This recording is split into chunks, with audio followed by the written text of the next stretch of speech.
yesterday, and I quickly scratched that plan because this right here is something from the heart. I started a year ago around this time, had no idea what this was.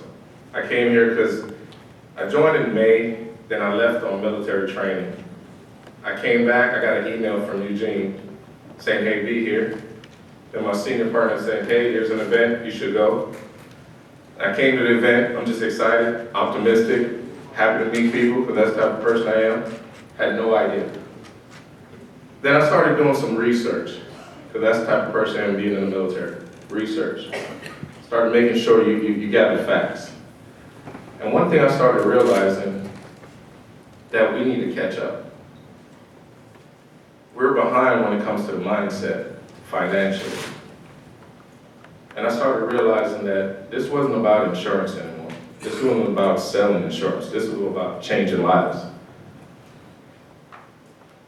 When I started talking to people about putting things together for their family, I started explaining to them, what's the plan? Is the plan just to work and keep working until the last days? It kind of made some people afraid. Kind of make some people wonder, okay, well, man, I don't have a plan. Then some people respond saying, well, I didn't have this, they should do it, figure it out themselves. And I started realizing, why do you want us to start over? And that's what this empowerment plan, it does. It doesn't allow you to start over. It allows you to build. There's a difference when you build versus when you start over. Being in the military, we never start over. We build on legacy. I mean, we read history. When you go to war college or war planning and strategic planning, I'm not the first one to do it. I'm not creating it the first time. I go into history, I look. The mistakes we made, we change it, we improve it. We adapt, we overcome. And that's what this is. It's to build legacy. For me, this entire year, I focus on one thing, and that was to change lives by educating, changing the minds. I didn't care if I made $1, I didn't care about anything, because I never lived my life on what I made. I lived my life on who I impact, and that's what I did. And if some of you guys understand the military, especially the reserves, you're always gone, you're pulled. I just got back with that yesterday evening. I missed the first half of yesterday.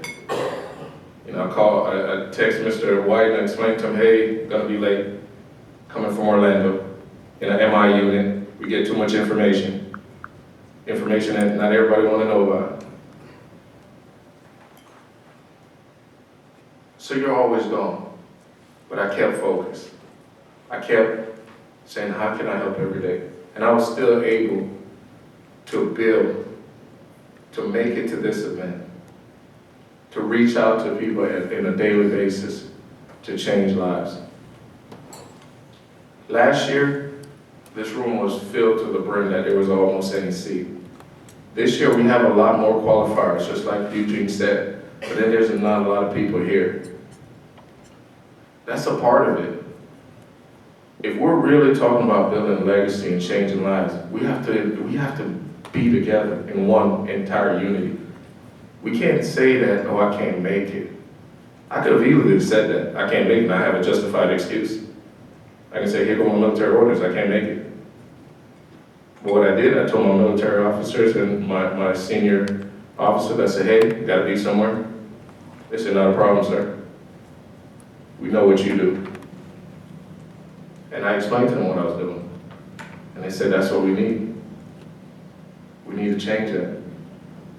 You know, I can continually go on and on when it comes to everything. But I just want to let everyone know that this is not just about now. This is about the future. This is about a process of changing lives and the outcomes.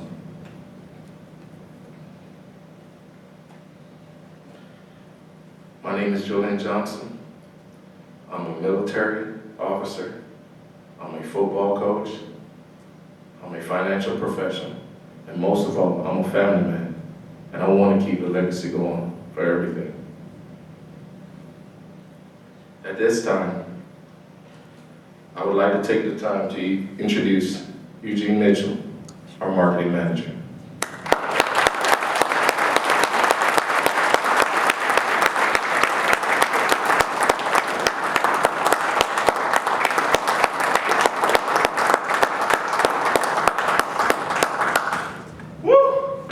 What a way to start the day. Can we give Julian another round of applause?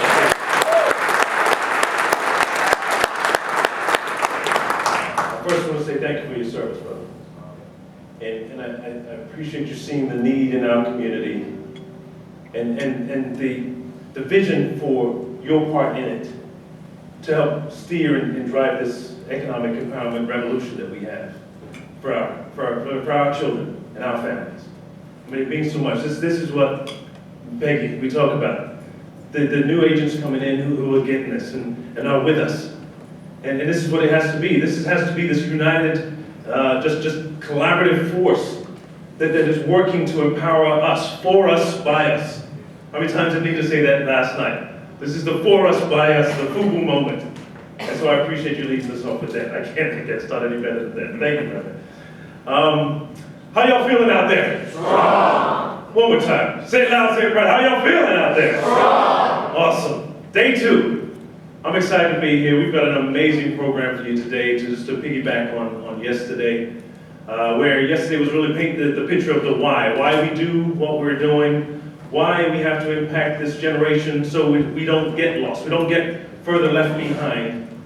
Today's going to be the how and what you do, okay? This is about really the nuts and bolts on what you leave here to go do and to impact this next year for us to hit this $50 billion empowerment plan goal. I have the honor and the privilege this morning to bring up our keynote speaker to help start our day. This is a man who's led a movement for many years in his own right. A friend, an ambassador, and an award winner from us. We've acknowledged him for his efforts over the years from the African American Market Unit. I'm talking about Dr. George C. Fraser. He is chairman and CEO of Fraser Net Incorporated, a company he founded some 29 years ago. It is a global networking movement to increase opportunities for people of African descent. George was born in Brooklyn, New York. Go Brooklyn. I live in Brooklyn. Best I do with that. He was an orphan and a foster child for 15 years. He's written 6 best-selling books to include Success Runs in Our Race. And George, I don't know if I ever told you, coming through the Consortium for Graduate Studies in Management, that was required reading. So I read your book 15, 20 years ago, and I appreciate you. Click, and most recently Mission Unstoppable, Extraordinary Stories of Failures, Blessings, a book he co-authored with Les Brown. He is a producer of the award-winning Power Networking Conference.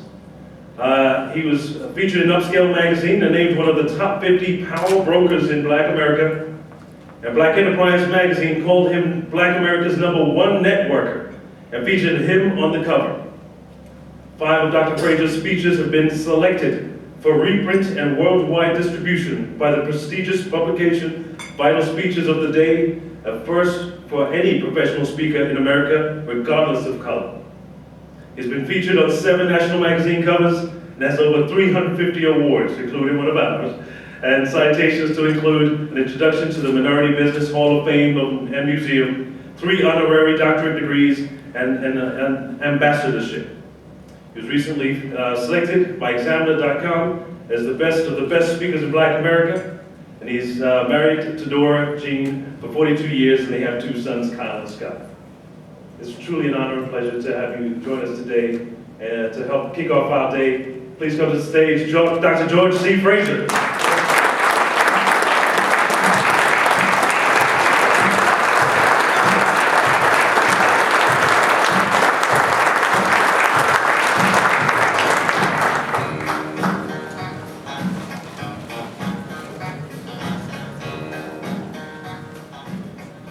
Yes, I am black.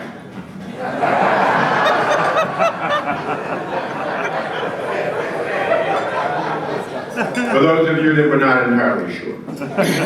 Actually, that's the beauty of our culture and race, right? We come in all shapes, sizes, skin tones, and hair textures. Lots of options, brothers and sisters, lots of options.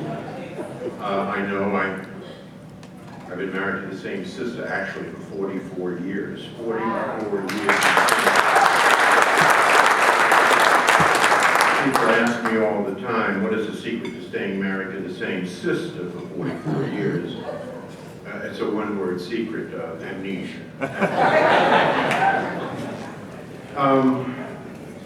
Thank you for having the courage to allow me this microphone for a short period of time. At 71 years old, I know I look 35 or 40, but you know black don't crack, right? At 71 years old, on 2,000 speeches and 8.5 million frequent flyer miles, I reached a point in my life where I speak my mind.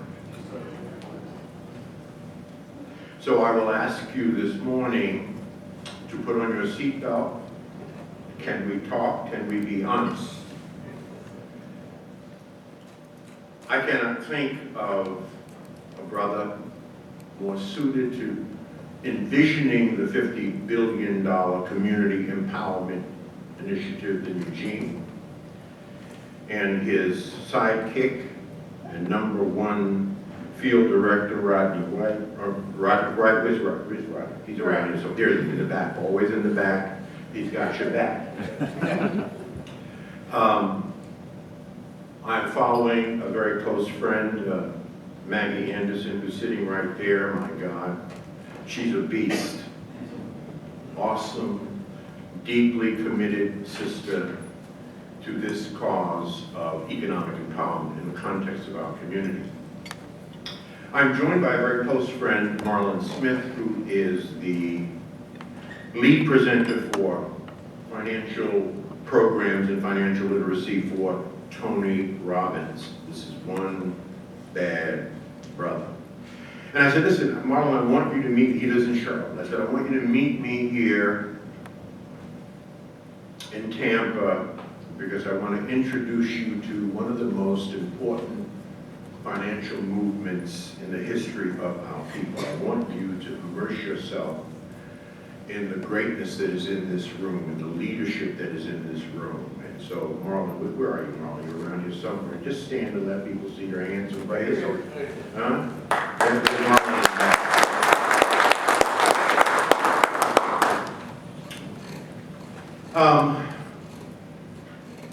One of the reasons it's important that you know my cultural background is because I will be speaking out of my cultural paradigm, because you cannot speak out of any other cultural paradigm other than your own culture. So with that in mind, let me begin by saying that God is first, and without God, nothing is possible.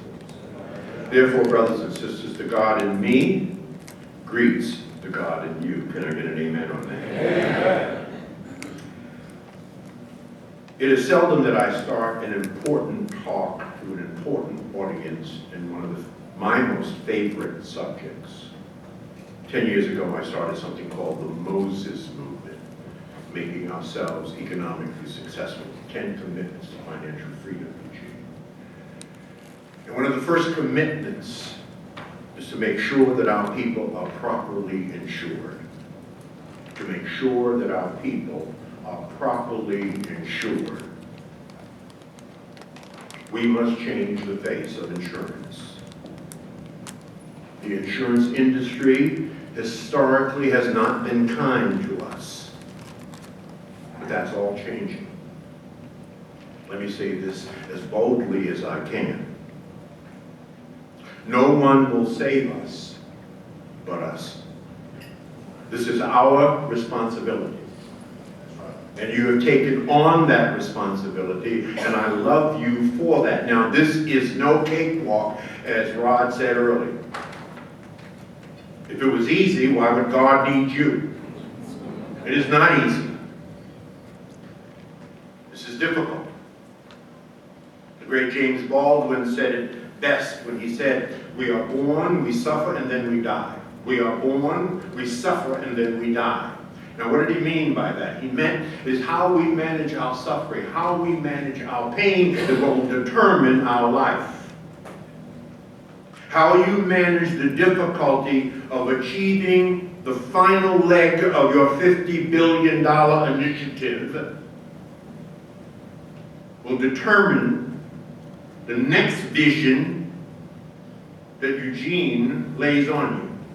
But we're not even going to go there. We're just going to go with, you've got 12 more months to complete this. By next July, I have 100% confidence that you will complete it. You'll get probably $5 billion by the end of December and the rest of it by July. And the celebration in America, in Black America, will be second to none. And anything I can do to help in that celebration, and I mean that seriously, I will do. But it is seldom that I start a talk without a biblical passage or two to frame my message for you this morning.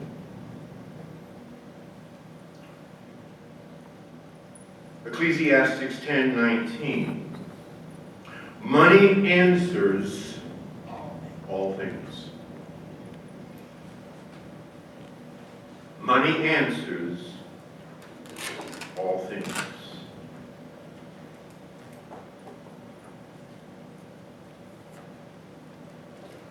Proverbs.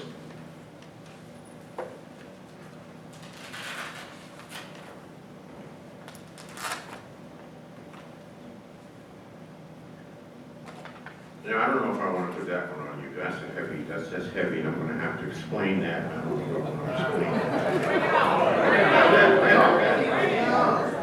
That's too deep.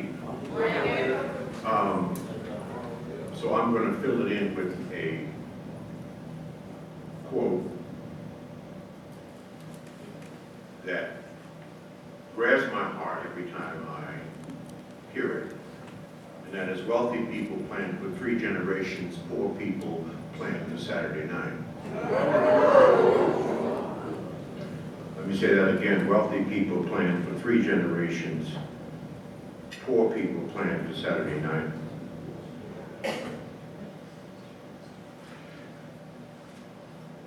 Finally, John 5:30, and this is really where I'm going to pivot in my talk to you this morning, give you some instruction, some marching orders. John 5:30, and Jesus said, it's a direct quote from Jesus Christ. There are very few direct quotes in the Bible from Jesus Christ. And Jesus said, I of my own self can do nothing. Now this was Jesus. Jesus couldn't get it done on his own by himself in a vacuum. So what's up with you? Why would you think that you could do anything significant, anything worth talking about on your own by yourself in a vacuum? You can't. This passage says to me that we were born connected, that we were born to collaborate, that we were born to work with and through each other, linked together in a common bond of caring and sharing. This is how you're going to reach your goal. In a collaborative spirit. Now, cooperation is important, but collaboration is more important. When we cooperate, 1 and 1 makes 2. When we collaborate, 1 and 1 makes 11. We talked about that this morning. You're going to have to collaborate with others of like mind. And some you're going to have to drag along, some you're going to have to bring along, some you're going to have to assist, whether it is our church, whether it is our fraternity or sorority, our social or civic organizations. But what you won't have to explain to them is that we as a people are a financially illiterate people. As evidence in how we recycle our dollars, as Maggie, I know, has covered like a rug. We're a $1.2 trillion annual economy. If we were a nation, we would be the 16th richest nation in the entire world. But our money goes in one direction, away from us, and we're some of America's most conspicuous consumers. We do not understand wealth. We do not understand at the end of the day, when we finish pontificating ad nauseum about our issues, somebody's got to write a check. That in a market-based economy, in a democratic capitalistic society, the only color that really matters is green. Now, I'm not saying it's right, I'm just saying that's what it is. So until our pile of green is as big and as high and as deep and as wide as any other cultural group's pile of green, we will never be considered an equal at the table of democratic capitalism. Most of us do not understand this.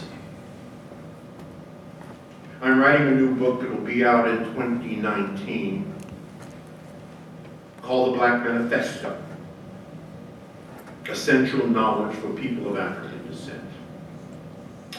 I began writing the foreword, and I mean no disrespect, I'm going to read it to you, but I mean no disrespect to anyone in this audience, but it's important that you hear what I'm about to say. I believe that African Americans are at a pivotal point in history, and the world is not waiting for us to wake up to our power.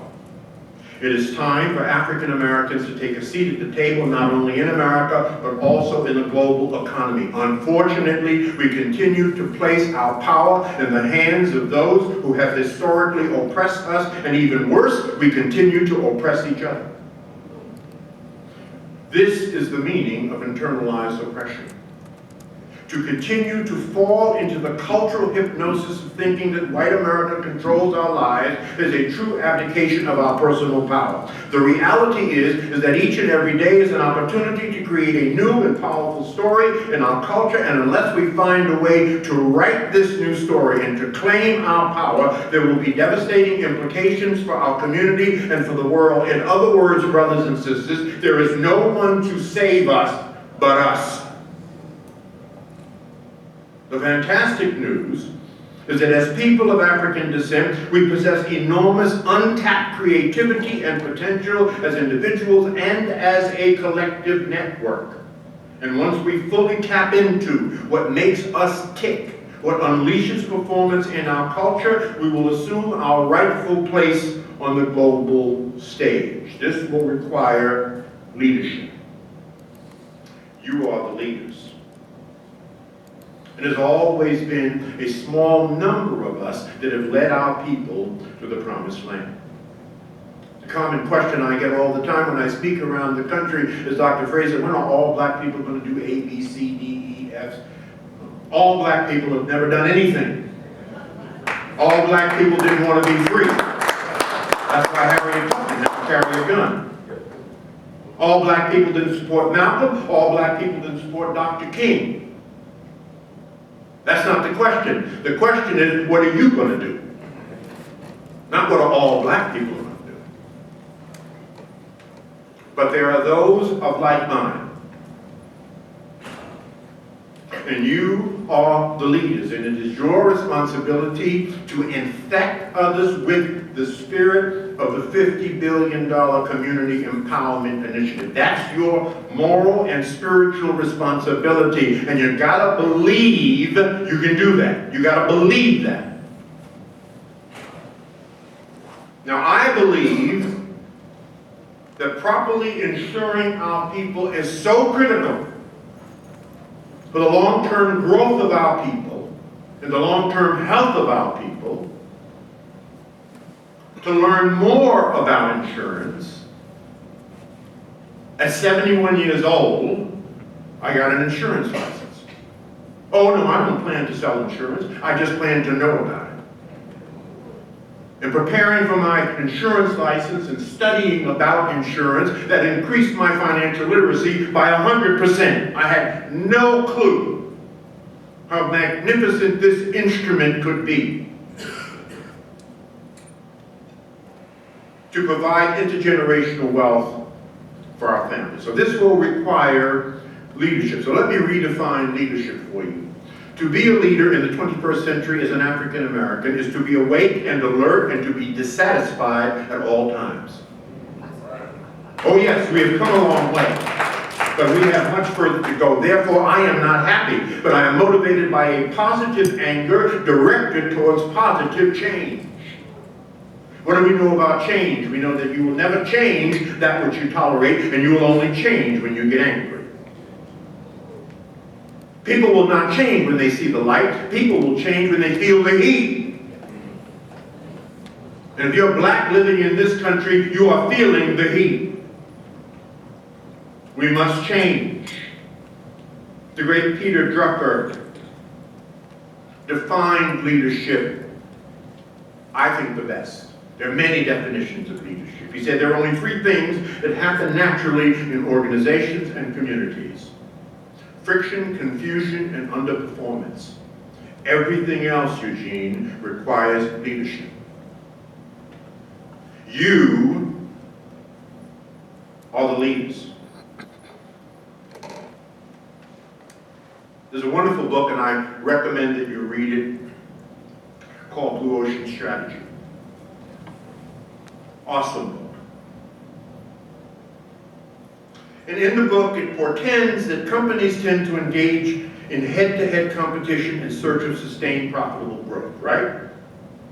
Yet in today's overcrowded industries, competing head-on results in nothing but a bloody red ocean of rivals fighting over shrinking profit pools.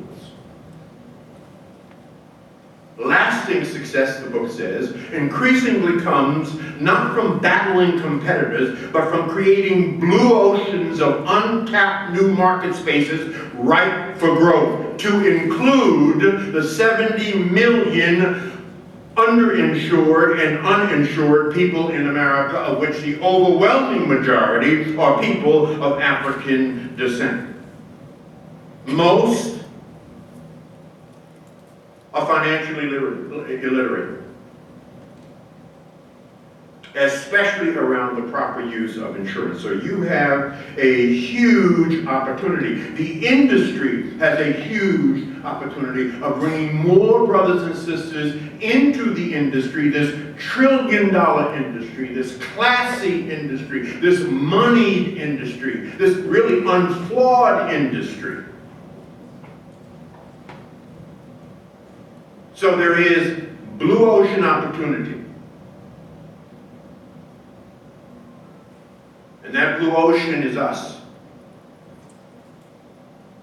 But your job, again, is helping our people first, because you cannot sell anything to anybody that does not understand the power and importance of wealth and the fundamentals of wealth. No, I'm not talking about wealth that allows us to buy more stuff. We don't need any more stuff. We got plenty of stuff. We are the only culture in the history of humankind that put political empowerment before economic empowerment. Last year we elected over 9,000 black public officials, and we're still at the bottom of the educational and economic heap. What does that mean? It means that you cannot do it by politics alone. How dare we put that kind of pressure on our political leadership? But we're no fools. We were born at night, but not last night. We didn't come down here with the last drop of rain. And yes, we do all understand that we're impacted by public policy and the politics of inclusion. So yes, we must continue to use the power of our vote to empower those who empower us. If they're not empowering us, if they do not have an economic plank in their platform, don't vote for them.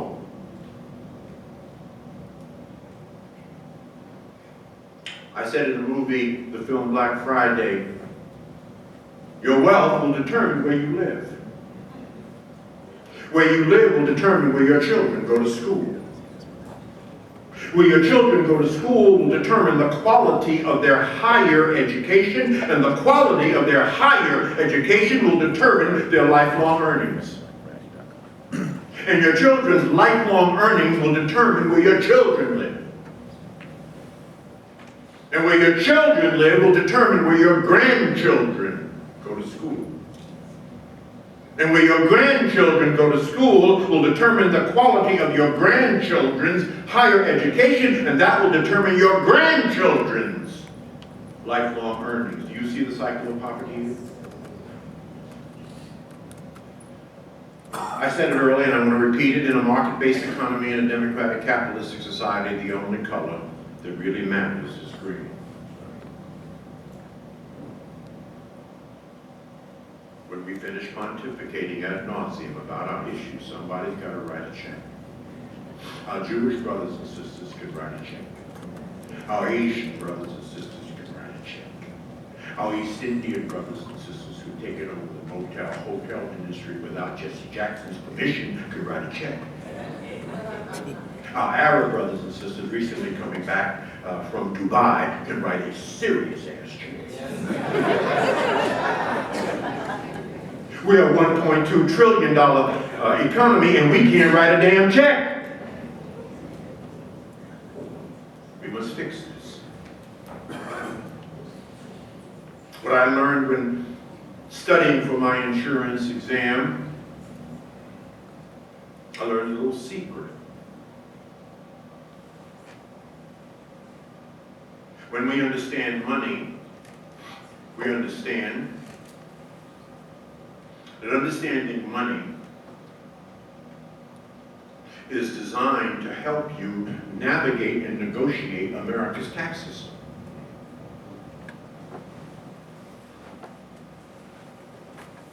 If you're a landowner and a business owner, you know that the tax system was set up for landowners and business owners. Why? Because landowners and business owners write the damn tax laws.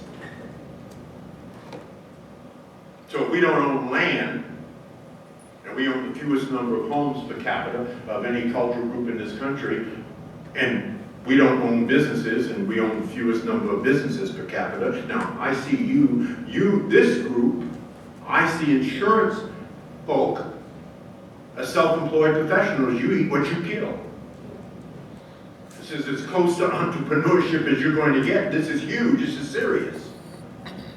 So if we don't own businesses, we cannot fully, and we own the fewest number of businesses per capita, and we came over here on the Mayflower than any cultural group in this country. So we cannot fully exploit the American tax system. The American tax system exploits us. This is why Mitt Romney or Donald Trump doesn't want you to see their tax returns. Maybe not because they did anything illegal. Maybe it's because through their land ownership and business ownerships, they have negotiated the tax laws of America, and they pay a micro percentage. They pay a smaller percentage than you and their billionaires. Equity and ownership.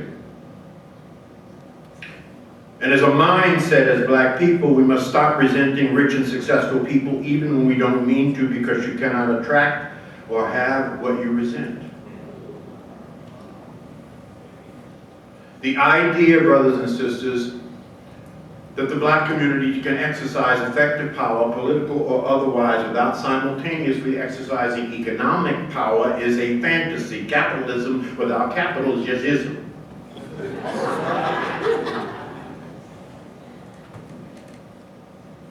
So when we look at the world today, we will see that powerful nations and powerful people are producing people and not just consuming people. They understand the intergenerational transfer of wealth.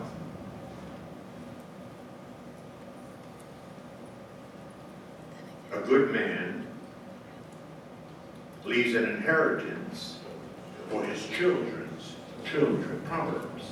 A good man leaves an inheritance for his children's children. Rich people plan for 3 generations. Poor people plan for Saturday night. Let me repeat that. I've often said that you cannot consume yourself into equality, and you cannot consume yourself into power, and those people who depend upon consumption will see as they consume the products of others and do not produce for themselves will be consumed by others. Therefore, in the 21st century, this is part of the wealth lesson. We must become a community of owners and savers and properly insured instead of a community of consumers and renters, because that's what we are. We have it ass backwards. Now, what do? How do we act on this? Well, I've been writing about this for 25 years. My first book, Success Runs in Our Race, The Complete Guide to Effective Networking in the African American Community, is a modern-day classic required reading in 57 historically black colleges. If you have not read it, I urge you to read it. I said in Success Runs in Our Race that to be a leader is to understand that you must transcend being good at just functional and analytical or problem-solving tasks. That you must be able to build relationships that enable you to create a fabric of personal contacts that will provide you support, feedback, insight, resources, and information. That's called networking, brothers and sisters. And leaders understand that the alternative to effective networking is to fail. You simply will not reach a leadership position, or you will not succeed at leadership without effective networking skills. End of quote in Success Runs in Our Race. I defined networking for black people 25 years ago. Networking is the identification and the building of relationships for the purpose of sharing information, opportunities, and resources. And the emphasis on that definition is on the building of relationships and sharing. Why? Because all of life is about relationships. All of life is about working with and through other people. There is no success that you can sustain or maintain on your own by yourself in a vacuum. Let me say that differently. Business is about relationships. Without relationships, you have no business. Without relationships, you have no business being in business. In fact, the business you're all really in is in the business of building relationships, in case no one told you. That's the business we are in. That's the business we have chosen. I think that the most powerful asset that you will have in the 21st century will not be your computer. I'm sorry, I don't care what you read. It will not be your computer. It will be your relationships. Why? Because all entrepreneurship, all job searches, all upward mobility in the public and private sector workplace, all community building, all nation building are inherently networking initiatives. That it is your ability to shape the scope of your search for human resources and bring them to bear on your challenges and opportunities in life is what will ultimately determine your level of excellence or success in life. It is all about relationships. How many of you are familiar with Sumner Redstone? Sumner Redstone, raise your hand if you know Sumner Redstone. Sumner Redstone is the chairman of Viacom. Viacom bought BET for $3.2 billion. Right? So if you can buy anything for $3.2 billion and have anything left, you have stupid money. Sumner Redstone has stupid money. There's an interesting article in Time magazine with Sumner Redstone. And here's what the article said.